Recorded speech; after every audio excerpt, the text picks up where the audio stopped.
మత్తయి సువార్త 12వ అధ్యాయము 36వ వచనాన్ని చదువుకున్నాం. ఎవరైనా చదివేవాళ్ళంటే చదువుకున్నామా. నేను మీతో చెప్పున్నదేమనగా మనుషులు పలుకు వ్యర్థమైన మాట ప్రతి మాటను గూర్చి విమర్శ దినమున లెక్క చెప్పవలసి ఉండును. ఈ లోకంలో మనము కొంతమందిని గమనించినప్పుడు వారు నోరు తెరిచిన ప్రతి సమయంలో కూడా వ్యర్థమైనటువంటి మాటలు మాట్లాడుతూ ఉంటారు. నోరు తెరిచినప్పుడు వ్యర్థమైనటువంటి మాటలు అంటే ఎలాంటి మాటలు అని అంటే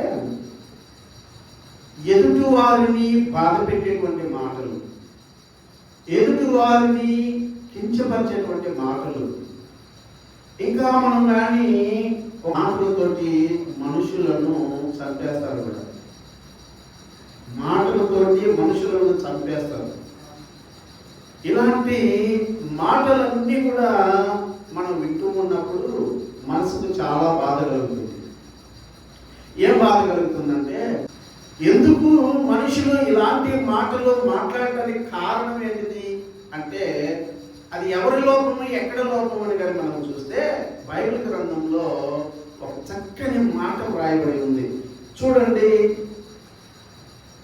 లూకా సువార్త 6వ అధ్యాయము 45వ వచనంలో మనం చూస్తాం. హృదయము నిండియుండు దానిని బట్టి ఒకని నోరు మాటలాడును. 6:45 లూకా సువార్త 6వ అధ్యాయము 45వ వచనంలో ఏం రాయబడిందంటే, మనుషులు ఇలాంటి అపవిత్రమైనటువంటి మాటలు ఎందుకు మాట్లాడతారు, ఇలాంటి బూతులు ఎందుకు మాట్లాడతారు, ఇలాంటి మనుషులను పాడు చేసేటువంటి మాటలు ఎందుకు మాట్లాడతారు అని చెప్పి మనమైతే అనుకుని బాధపడుతూ ఉంటాం. కానీ దానికి సమాధానం బైబిల్ ఏం చెప్తుందంటే, మనుషుని యొక్క హృదయము ఏదైతే నిండి ఉందో అది బయటికి మాటల రూపంలో వస్తుందంట. అంటే ఇప్పుడు ఒకరు ఇలాంటి దుర్మార్గమైన మాటలు మాట్లాడుతున్నారని అంటే దాని అర్థం ఏంటంట, వారి హృదయం దేనితో నిండి ఉంది? చెడ్డ మాటలతో నిండి ఉంది హృదయం. చూడండి, ఎక్కడో నోరు ఎక్కడ, హృదయం ఎక్కడ? నోరు ఎక్కడ, హృదయం ఎక్కడ? ఆ హృదయంలో ఏదైతే నిండి ఉంటుందో అదే మాటల రూపంలో బయటకు వస్తూ ఉంటుందంట. ఈరోజు మనము అలాంటి వారిని బట్టి జాలిపడాల్సినటువంటి అవసరత ఉంది. ఈ లోకంలో ప్రతి ఒక్కరూ కూడా ఇలాంటి మాటలు మాట్లాడుతూ మనుషులను క్రోడదీస్తూ ఉన్నారు, కృంగదీస్తూ ఉన్నారు, భయపెడుతూ ఉన్నారు, బాధ పెడుతూ ఉన్నారు. కారణం ఏంటంటే వారికి తెలియకుండా వారి హృదయం నిండి ఉందంట చెడుతనంతో. అందుకే చెడుతనంతో నిండి ఉంది కాబట్టి వారి నోటి నుండి అలాంటి మాటలు వస్తున్నాయి. మనం ఒక విషయాన్ని జ్ఞాపకం పెట్టుకోవాలి. ఏంటిదంటే, ఒక మాట నువ్వు మాట్లాడావు అని అంటే దానికి ఒక రోజు లెక్క చెప్పాలి. బైబిల్ గ్రంథంలో రాయబడి ఉంది. ప్రతిదానికి ఒక లెక్క ఉంది.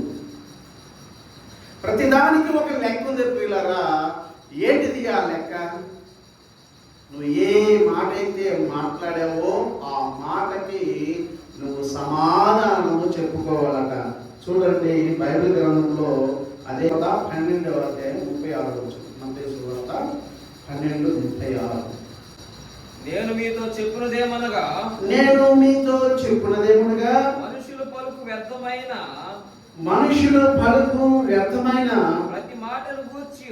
ప్రతి మాటను గూర్చి విమర్శ దినమున లెక్క చెప్పవలసి ఉండును. నీ మాటలను బట్టి నీతిమంతుడవని తీర్పు నొందుదువు, నీ మాటలను బట్టి అపరాధి అని తీర్పు నొందుదువు. మాటలు ఎక్కడి నుండి వస్తాయంటే హృదయంలో ఏది నిండి ఉందో దాన్ని బట్టి మాట వస్తుందంట. ఈ మాటకు ప్రతి ఒక్కరు కూడా లెక్క చెప్పుకోవాలట. ఈ లెక్క చెప్పుకునే సమయంలో ఇద్దరుగా విభాగింపబడతారు. ఎవరు వారిద్దరు? నీతిమంతుడు, అపరాధి. అంటే అనీతిమంతుడుగా మారిపోతాడు. చూసావా మాట ఎంత ప్రభావం కలదో. ఒక మాట, నోటి నుండి వచ్చేటువంటి మాట, బైబిల్ గ్రంథంలో మనం చూస్తే మనము కార్చే ప్రతి కన్నీటి పొట్టు కూడా ఆయన తన గ్రంథంలో రాసుకుంటాడట. అలాంటిది మాట, విలువైనటువంటి మాటను ఆయన రాసుకోడా? ఖచ్చితంగా రాసుకుంటాడు పిల్ల. అందుకే మన హృదయం నిండిన దాన్ని బట్టి మన నోటి మాట వస్తుంది. కాబట్టి ఎవరైనా కూడా చెడ్డ మాటలు మాట్లాడుతున్నారంటే వారి స్వభావాన్ని వారే బయట పెట్టుకున్నట్టు. అంతే కదమ్మా, వారి స్వభావాన్ని వారే బయట పెట్టుకున్నట్టు. చాలా మంది బిడ్డలను మనం గమనిస్తే వారి నోటికి చెడ్డ మాటలు రావు. ఎందుకు రావు? వారి హృదయంలో ఏమి లేవు, చెడుతనం లేవు కాబట్టి చెడ్డ మాటలు రావు. అసూయ లేదు కాబట్టి అసూయ మాటలు రావు. గర్వము లేదు కాబట్టి గర్వపు మాటలు రావు. ఇంకా చూడండి, పనికిమాలిన తనం లోపల ఉండదు కాబట్టి పనికిమాలిన మాటలు మాట్లాడు. అంటే ఇన్ని రకాలైనటువంటి మాటలు మాట్లాడుతున్నావంటే నీ హృదయంలో ఏమున్నాయని అర్థమమ్మా? సమస్త కల్మషము హృదయంలో ఉందని అర్థం. మాట ఎంత ప్రభావం కలదో చూడండి. హృదయము దేంట్లో నిండి ఉందో, ఎన్ని అపవిత్రమైనటువంటి కార్యాలతో నిండి ఉంటే అవే మాటలు వస్తాయంట. మీరు ఎవరిని ఏం అడగదు. నువ్వు మంచివాడివా చెడ్డవాడివా? నిన్ను నువ్వే, ఇప్పుడు నేను మంచివాడినా చెడ్డవాడినా? నా మాటలు నన్ను బయట పెడతాయట. నీ మాటలు నిన్ను బయట పెడతాయి. చూడండి, ఎప్పుడైనా మనకు తెలియకుండా అయినా కూడా సరే చెడ్డ మాటలు మాట్లాడాను అనుకోండి, ఆ చెడుతనము ఎక్కడుందంట అది ఎంతమందికి కనపరుచుకుంటున్నామో చూడండి. Free publicity. మాటలు, మన మాటల ద్వారా మన స్వభావాన్ని బయట పెడుతూ ఉన్నాం. ఇప్పుడు ఒక వ్యక్తి ఉన్నాడు, ఆ వ్యక్తిని మనము అరే ఏంద్రా నువ్వు, నీ వేషధారణ ఏంద్రా నువ్వు, నీ బల్బు ఏంద్రా అని చెప్పి అన్నామనుకో, మన హృదయం ఏ నిండి ఉన్నట్టు? అసూయ నిండి ఉన్నట్టు. అదే ఒకవేళ ఆ బిడ్డను చూసి అయ్యా ఇది తప్పురా, ఇట్లా చేయకూడదురా, తప్పు అట్లా ఆడకూడదురా అని అంటున్నామంటే అర్థం ఏంది? నీ హృదయంలో మంచి అనేది ఉందని. పిల్లడు పేగట ఆడుతూ ఉంటే ఆడుకోండి తప్పే ఉంది ఆడితే అని అంటున్నావు అంటే నీ హృదయంలో ఏముంది? పాపాన్ని బలపరిచేటువంటి మాటలు ఉన్నాయని. పాపాన్ని బలపరిచే మాటలు తెలుసా? కొందరు తప్పుడు మార్గంలో నడుస్తూ ఉంటే మంచి నిండినటువంటి వారు ఏం చేస్తారంటే, అయ్యా ఇది తప్పురా, ఇలా చేయకూడదు, అమ్మా తప్పమ్మా ఇలా చేయకూడదు అని అన్నామంటే వారు హృదయంలో మంచి ఉందని అర్థం. అలా కాకుండా నువ్వు తప్పు చేస్తూ ఉన్నావంటే నిన్ను ఇంకా వారు ఎంకరేజ్ చేస్తూ ఉన్నారంటే వారి హృదయంలో కూడా అదే తప్పు ఉన్నట్టు. చూడండి, మన స్వభావాన్ని ఎవరో బయటికి చెప్పని అవసరం లేదు. మన స్వభావాన్ని ఎవరు బయట పెడుతున్నారంటే మనమే పెడుతున్నాం బయటికి. అందరికీ తెలియజేస్తున్నాం, నేను ఇలాంటి వాడిని, నేను ఇలాంటి దాన్ని అని చెప్పి మన స్వభావం తెలియజేస్తున్నాం. అయితే పిల్లరా, ప్రతి మాటకు ఒక లెక్క ఉంది. తీర్పు దినంలో దేవుడు అడుగుతాడు, అమ్మా నీకు ప్రభావవంతమైనటువంటి మాట్లాడే శక్తి నీకు ఇచ్చాను కదా, నీకు మంచి మాట ఇచ్చా, నీకు పలుకు ఇచ్చా, మంచి స్వరం ఇచ్చా, ఈ స్వరంతో ఏం పనులు చేసావమ్మా అని అడుగుతాడు తీర్పు దినాన్ని ప్రభు. ఏం చేసావు నీ మాటల ద్వారా? ప్రభువా నువ్వు ఇచ్చినటువంటి స్వరంతో చక్కగా నేను నీ పాటలను, నీ ఘనతను, నిన్ను ఆరాధించాడు ప్రభువా నా స్వరంతో. ఇంతకంటే గొప్ప పని లేదమ్మా అని అంటాడు ఆయన. దేవునికి మహిమ కలుగును గాక. ఇంకా మనము నువ్వేం చేసావమ్మా అని అంటే పిల్లరా, మన హృదయం నిండిన దాన్ని బట్టి అది మాట్లాడేటువంటి మాటలకు ప్రతి దానికి తీర్పు ఉంటుందని మనం నేర్చుకున్నాం కదా. ప్రభు అడుగుతాడు రేపు, ఎంతమందిని నీ మాట ద్వారా నువ్వు బలపరిచావమ్మా.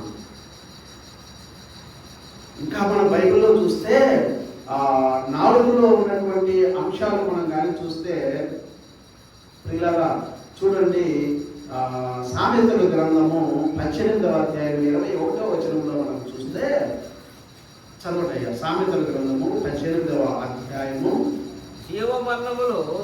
జీవము మరణము నాలుక వశము. జీవ మరణాలంట నాలుగు వశం అంట. ఎంత గొప్ప మాటలు చూసారా. నాలుగు వశం ఏంటిదో తెలుసా?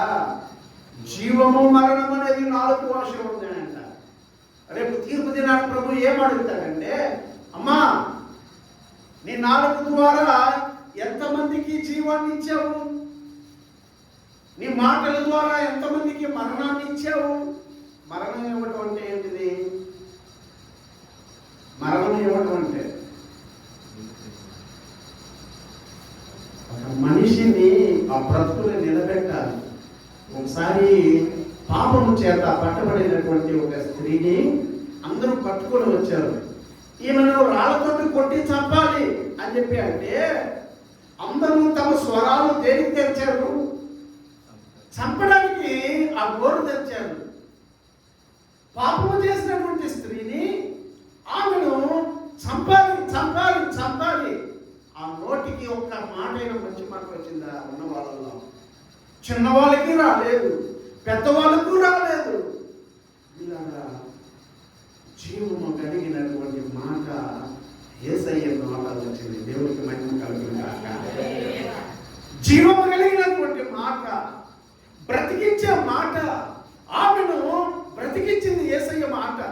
ఎంత గొప్ప మాట చూడండి. మాటకు అంత ప్రభావం ఉందంట. మాటకు ఎంత ప్రభావం ఉందంటే యేసయ్య చూపించాడు అక్కడ. అందరూ చంపాలి, కొట్టాలి, తిట్టాలి, రాయేయాలి అని చెప్పి మాట్లాడుతూ ఉంటే యేసయ్య మాత్రం ఆమె బ్రతకాలి, బ్రతికించాలమ్మా. మన జీవితంలో మన బ్రతుకులో కొంతమందినైనా బ్రతికించాలి మన మాట ద్వారా. మాట విలువెంటో తెలుసా? నోట్లో మాట రానటువంటి వాళ్ళు ఎంతమంది ఉన్నారో తెలుసా? మూగవారిగా బ్రతికి ఉన్నారు. మధ్యలో స్వరాలు పోయినటువంటి వాళ్ళు ఉన్నారు తెలుసా? మధ్యలో స్వరాలు పోయినటువంటి వారు కూడా ఉంటారు. అనారోగ్య కారణాల వల్ల మాట్లాడలేనటువంటి పరిస్థితి. కొంతమందికి మాటలు సరిగ్గా రాలేనటువంటి పరిస్థితి. కానీ దేవుడు చక్కని స్వరం ఇచ్చినటువంటి మనము ఎలాంటి మాటలు మాట్లాడుతున్నాం? జీవమైనటువంటి మాటలా, మరణకరమైనటువంటి మాటలా, ఒకరిని బ్రతికించేటువంటి మాటలా, ఒకరిని చంపేటువంటి మాటలా, ఒకరిని బాధ పెట్టే మాటలా, ఒకరిని సంతోషింపజేసే మాటలా, వారి బ్రతుకుని మార్చేటువంటి మాటలా? ఏ మాటలు మనం మాట్లాడుతూ ఉన్నాం? ఇలాగా ఒకవేళ మనకు అలాంటి మాటలు, మరణకరమైనటువంటి మాటలే మన నోట వస్తుంటే ఈ జీవితం చాలా ప్రమాదకరమైనటువంటి పరిస్థితిలో ఉంటున్నాడు. యేసయ్య జీవపు మాట, ఆయన మాటల్లో మాధుర్యం, ఆయన మాటలో ఉన్నటువంటి జీవము మనం ఆపాదించుకోవాలి, నేర్చుకోవాలి. ఇన్నేళ్ల విశ్వాస జీవితంలో మన మాట ఎలా ఉంది? హృదయంలో చెడుతనము లేకపోతే మంచి మాట వస్తుంది. ఆ మంచి మాటలు హృదయంలో ఎవరికైతే మంచి ఉంటుందో వారి హృదయంలో జ్ఞానం నిలుస్తుంది. అందుకే ఎప్పుడు కూడా మన మాటలు ఎలా ఉండాలంటే జ్ఞానయుక్తంగా ఉండాలి. మనము సామెతల గ్రంథంలో మనం గమనిస్తే చివరి అధ్యాయంలో జ్ఞానము కలిగి తాను నోరు తెరచునంట. జ్ఞానం కలిగినటువంటి స్త్రీ జ్ఞానము కలిగి నోరు తెరుస్తుంది. మాట్లాడే ప్రతి మాట ఆలోచించి మాట్లాడాలి. ఏమంత తొందర మాట్లాడి తొందరలో ఏదో అనేసాను, ఏమంత తొందర అనుకోకుండా వచ్చేసింది. ఏమంట? ఎందుకు అనుకోలేదు? అనుకోవాలను, ఆలోచించాలా. ప్రతి మాటకు లెక్క చెప్పాలనేటువంటి ఆలోచన కలిగి ఉండాలి. ప్రతి మాటకు తీర్పు ఉంది, ప్రతి మాటకు శిక్ష ఉంది.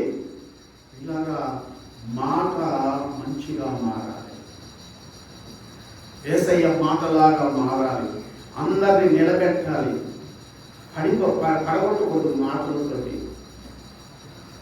తెలుసా, కొంతమంది భర్త ఏదో మాట్లాడాడని భార్య ఆత్మహత్య ఏదో ఒకటి తాగి చనిపోవడం, గురి పెట్టుకొని చనిపోవడం చేస్తా ఉంటారు.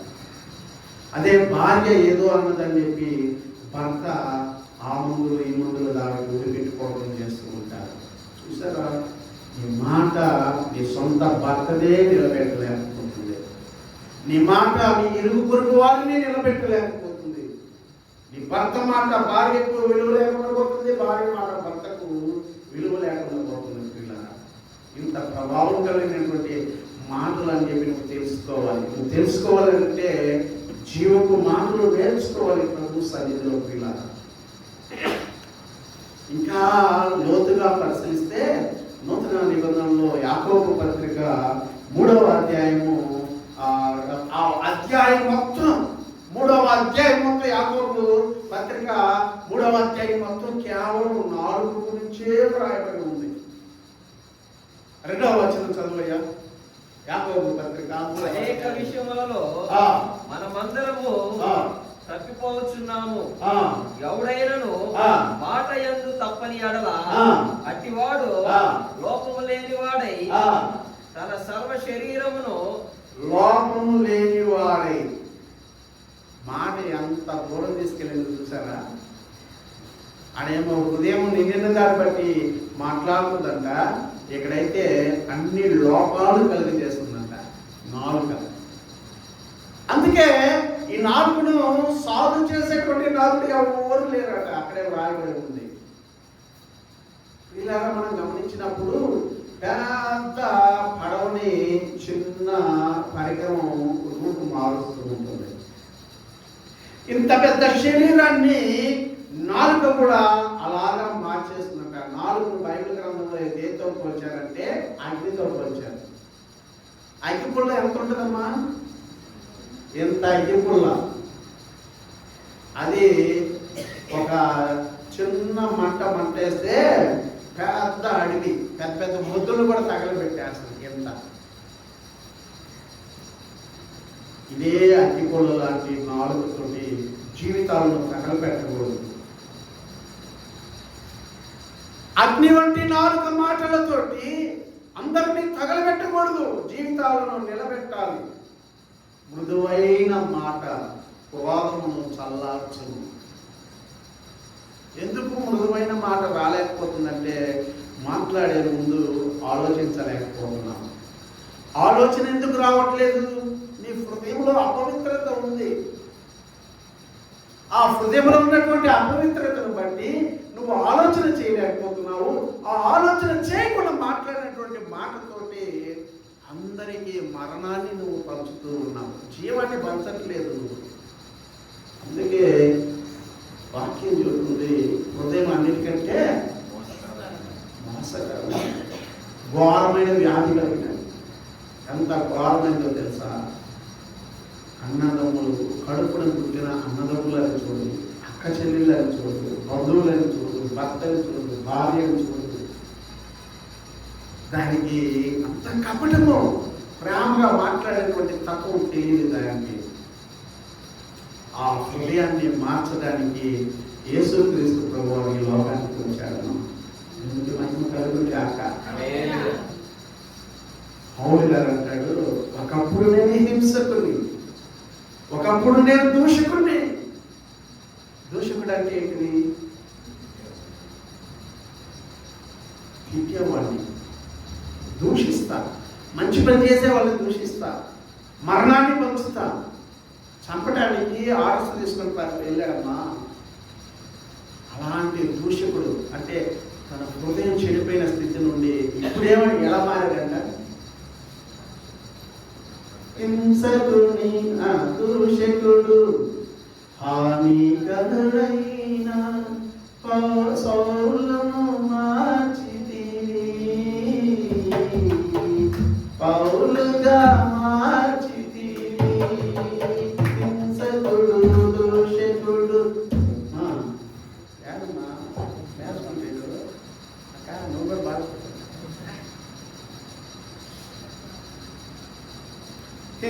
హింసకుడు దూషకుడు హానికరుడైన సౌలును మార్చితివి, పౌలుగా మార్చితివి. పిల్లరా, మనం కూడా ఇలానే మారాలమ్మా. దూషకుడు పవిత్రమైనటువంటి మాటలు కలిగినటువంటి ఇప్పుడు పవిత్రమైన మాటలు చెప్తా, జీవం కలిగిన మాటలు చెప్తా స్వార్థను వ్యాప్తి చేసేది పౌలు గారు. ఎంత గొప్ప మార్పు చూడండి, ఎంతమందిని బలపరిచాడు చూడండి పౌలు గారు. మనల్ని అందరూ కూడా బలపరుస్తూ ఉన్నాడు. ఇప్పుడు పరిశుద్ధాత్మ శక్తి పొందుకోవాలి. మారాలమ్మా, మన మాట మారాలి. మన మాట మారాలంటే ముందు ఏది మారాలి అమ్మా? మన మాట మారాలంటే ముందు ఏం మారాలి? ఎస్, ఊరికే రావడం మాటలు. అది ఎక్కడి నుండి వస్తుంది తెలుసా? అంతరంగంలో నుండి వస్తాయి, హృదయంలో నుండి వస్తుంది. అక్కడ చెడుతనం ఉన్నంత కాలం ఇక్కడ మంచి మాట అనే రాదు. ఒకవేళ నువ్వు ఇప్పటి వరకు ఒక కూతు మాటలు కూడా మాట్లాడుకుంటుంటే నువ్వు ధన్యురాలి. ఒక్క చెడ్డ మాట కూడా నువ్వు మాట్లాడుతూ ఉన్నావంటే నువ్వు ధన్యుడివి.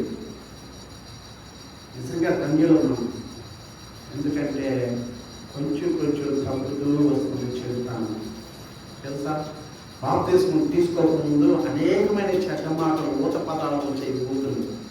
ఇప్పుడు ఒక్కొక్కటి చెడుతాము, తోడి అవతలు పడిపోయాలి, తోడి అవతలు పడేయాలి.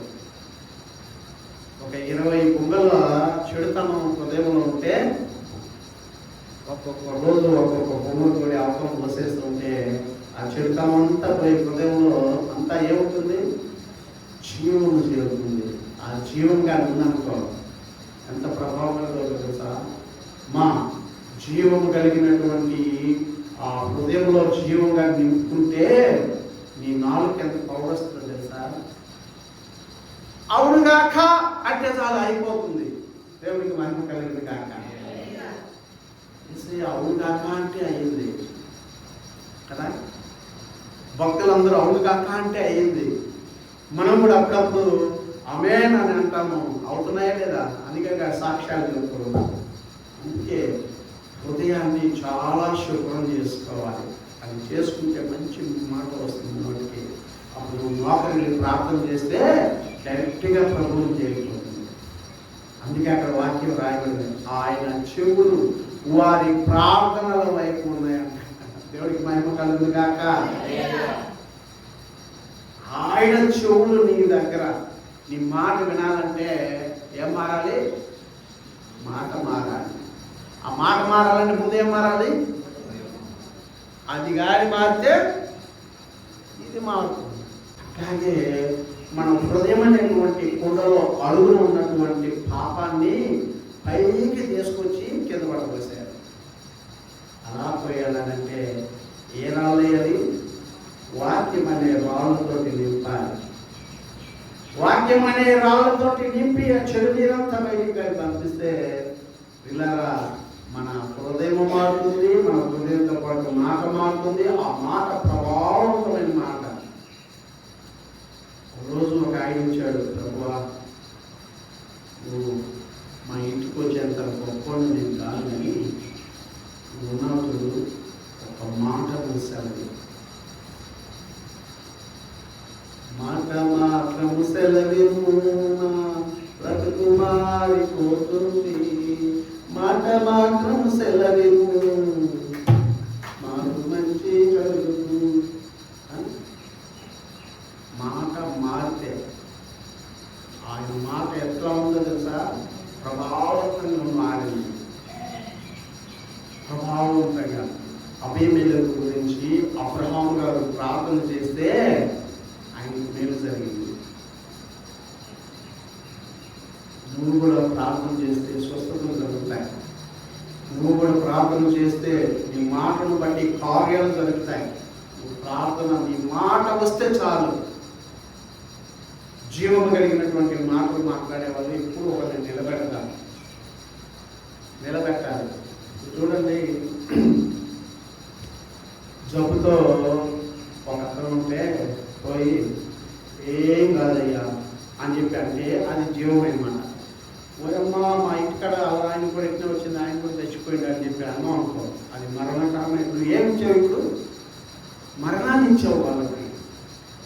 ఇలా ఇలాంటి పరిస్థితులు దాపురిస్తాయి. ఎప్పుడు హృదయం చెడుతనంతో నిండినప్పుడు. ఈ మాట శక్తివంతమైన మాటగా మారాలి. శక్తివంతమైన మాట వస్తుందంటే శక్తివంతమైనటువంటి హృదయం అనేది, శుద్ధమైనటువంటి హృదయం. అందుకే దావీదంటాడు, దేవా శుద్ధ మనసు నాలో కలుగు చేయ. శుద్ధ హృదయం మనలో ఉంటే మన మాట అంత ప్రభావితంగా మారుతుంది. నువ్వు ఏదంటే అది జరుగుతుంది. దేవుడు ఆయన కలుగుగాక. మన అందరూ కూడా మన హృదయం శుద్ధి చేసుకుందును గాక. మన మాట మారును గాక. చెడుతనము తీసివేసు